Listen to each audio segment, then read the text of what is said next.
Hey guys, so it has officially been, how many days?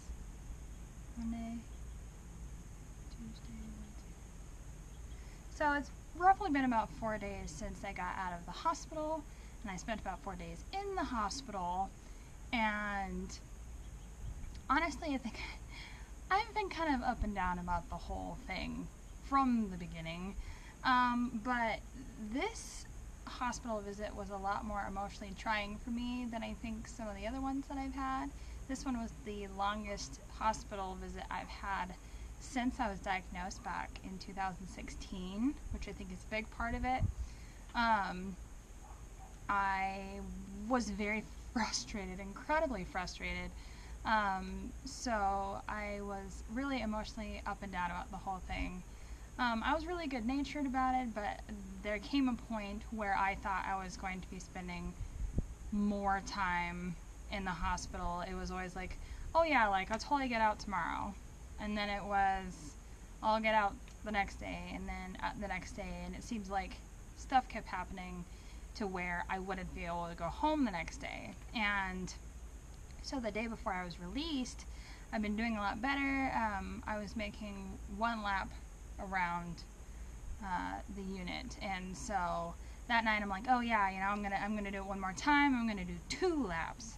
And at the beginning of the second lap, there was something apparently on my face because they called it and said, you know, you're done, about a second before I realized it, which was kind of nerve-wracking because I've always noticed when I'm about to go down, except in this case it was happening faster than I could comprehend it.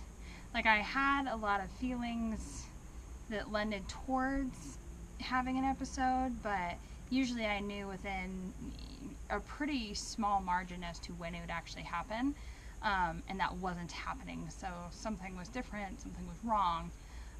And so I thought they were going to keep me another day. What ended up happening from this hospital visit was that they put me on a very, very low dose of a beta blocker, which basically caps how high your heart rate can get, because they saw that my heart rate was going up to, you know, between 130, 140, 150 when I was standing up. And so from that, I'm actually taking half of the lowest dose, where the lowest dose is a pill, and I'm actually cutting them in half and taking them 2 to 3 times a day. From that, I have noticed that my heart rate is much lower than it usually is, but I am a woman of extremes where without medication I can either go really, really, really high or really, really low. The problem that I was having was that they put me on the lowest dose, which is a full capsule, or a full tablet, and what was happening is that it was capping my heart rate and it was helping, but it was doing a little bit too good of a job, because unmedicated I can get into the 40s. Medicated, I was getting into the high 30s, and that's really when they start to worry about your, you know, your pulse and your blood pressure and that sort of thing. And so they increased my Mitadrin from 2.5 milligram capsules to 10 milligram capsules, and then I couldn't tell you what my beta blocker is, but it's propranolol is what they put me on. And so I have noticed that my heart rate is lower, so it is kind of nice because I don't feel like I'm running a marathon all the time. What I have noticed is that I am also tired all the time, but it could be just the after effects of the hospital. It could be that it's the propranolol, because one of the side effects is being tired, or it could be the CSF leak. It's kind of the chicken or the egg, which one is it? So I have noticed an improvement in certain symptoms because of this, because of the medication. Emotion-wise, I've been really up and down from when I was in the hospital to when I was able to get out of the hospital, and I have noticed that emotionally I have been very up and down since I got out, where I am fleeing from my house very frequently where I feel almost a sense of claustrophobia, and I'm not claustrophobic. Stick me in an MRI machine, I really don't care. But stick me in a house, and all of a sudden I need to be doing something. I need to have a plan. I need to be going out and doing something. I'll find something to do once I'm outside, but I feel like I have to be outside. The idea of being stuck in a house it makes my skin crawl, where I don't want to hold still. And that's happened before with hospital visits, but it seems like this has really kicked that up a notch, where I have tried to make up an excuse to get out of the house every day because I don't want to be there. I don't want to be in bed. I don't want to be in, the air conditioning. I want to be out with the fresh air and the sunshine. The only problem is it is 103 today, and we have fires out the wazoo where I live, and it's coming from neighboring states, and I live kind of like in a bowl, so all of that smoke is coming down into the valley.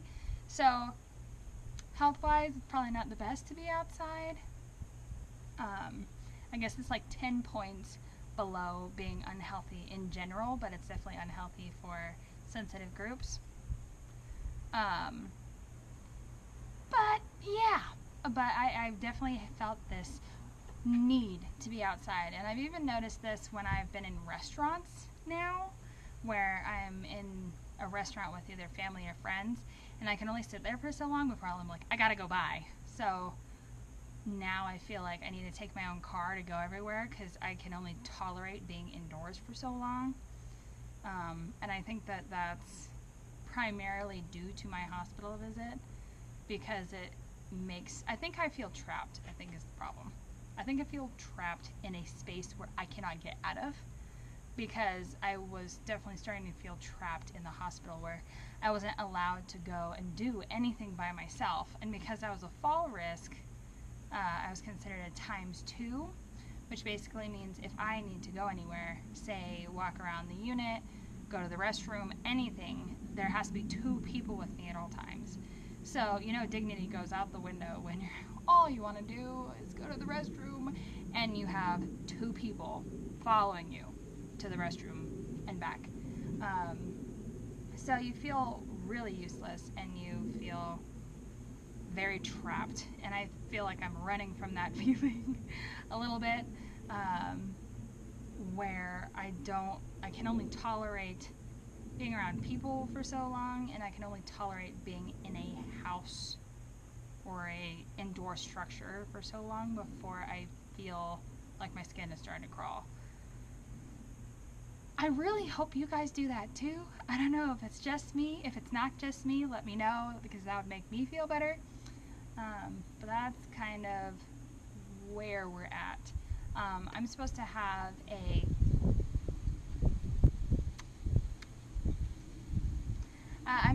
a follow-up appointment with my doctor, my CSF Lake doctor, at the end of this month. I'm not entirely sure what he's gonna say. I've kind of told my friends that with this appointment, I'm not gonna like anything he says, most likely. So I feel like I've had like an entire month to lead up to this appointment, and I'm really, really bad at getting in my own head, and I'm really bad about winding myself up, because I always look way, way ahead, because I'm kind of a big picture girl, like how does this affect the rest of my life kind of thing.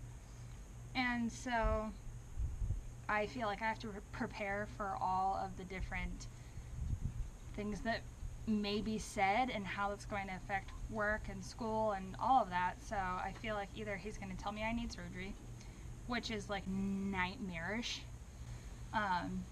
He's either going to say I need more patches, and at this point I've had 17 patches with a total of 19 spinal punctures since Thanksgiving. And I'm sure I'm breaking a record somewhere with that. Or he says, maybe we just need to just lay low and not do anything for a while. And me personally, that causes me stress, because It always seems like with these patches, I'll do well for a little while, the first 2, 3, 4 weeks, and then I start to go back downhill. So then I feel like I just have to make it to the next patch. So the idea of not having a next patch to look forward to is stress-inducing. Yes, I definitely think that all of the change and all of the health stuff and the big health reveals and whatnot, I think is starting to catch up to me, only because I'm becoming uncharacteristically short with people, or uncharacteristically impatient. I'm fairly patient for a person, I believe, but there are certain things that are, it's like an automatic, I'm just irritated. And a perfect example, my sister's cat is a long-haired, white-haired cat, and it has been shedding like no one's business. And every time I find cat hair on my stuff, I'm just becoming irrationally irritated with the animal, which makes no sense. And it's bugged me, but it's never bugged me a ton. But recently, it's like, I will track you down, animal. You are ruining my clothes and my bed and everything.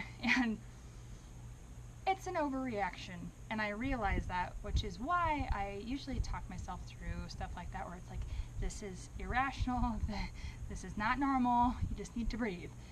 But I have been doing that a lot of different things recently. And another example was, I'm not allowed to work out after these patches. So every 6 weeks, or you know, you can't work out for 6 weeks. Except the problem is I've been doing this so long at this point, I think upwards of 9 months, that I have 9 months of no exercise whatsoever. And with people with dysautonomia, we can decondition, which can actually make our dysautonomia worse.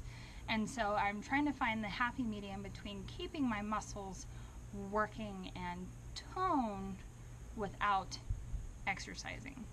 And so usually that involves a lot of walking, and I feel like I need to do more walking because it does work out the lower half of your body.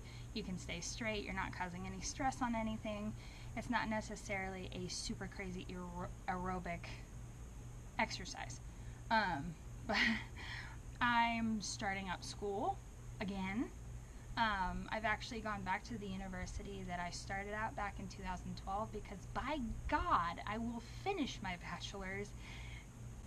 Well, not if it kills me, but I really, really want to finish my bachelor's. And so I've signed up again. I will be going to university for the first time, I think, in 2.5 years, pretty much since this got started,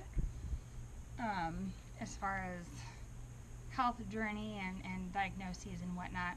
And so there's a lot of apprehension that is going into this because I haven't been a college student with dysautonomia, with CSF leaks on a campus as large or as involved as a university since I've started having health problems. I've done a lot of online classes, but in-person classes is a whole new ballgame. And so I figured I would get as much out of it as I could and use the gym. And I went up there I was focused, and I was trying to keep what little energy I have as high up as I could so that I could go, and I figured I'd go on a recumbent bike. Not working out your back, I'd do it on almost no weight at all, just to keep my muscles moving.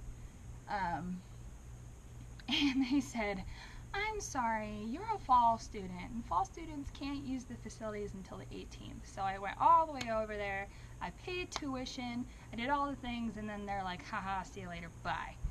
So that was frustrating. But again, emotionally, I overreacted in my own head, where I'm like, well, nothing's working, and blah, blah, blah, and total tirade of nothing is working out, and everything's a struggle, and that's usually where it starts, is I feel like everything is a struggle and nothing is working out, and this is just my life. And obviously, it's not, but there are definitely times in my life where I feel like the universe is personally screwing with me. And I think this is one of them. So having said all of this, I definitely think that I need to take some time to kind of digest everything that's been going on and kind of take a look-see at how I'm feeling about everything, because I think a lot of the, being short with people and getting irritated easily and all that stuff is a manifestation of what I've been feeling, but just haven't really given it a voice. And so that's kind of where I'm at since my hospital visit, and I'm hoping that will not be happening anytime in the near future, and I'm hoping that this upcoming visit will give me a little bit more insight and at least put my mind at ease, because I think that just the waiting for the appointment is what's getting to me.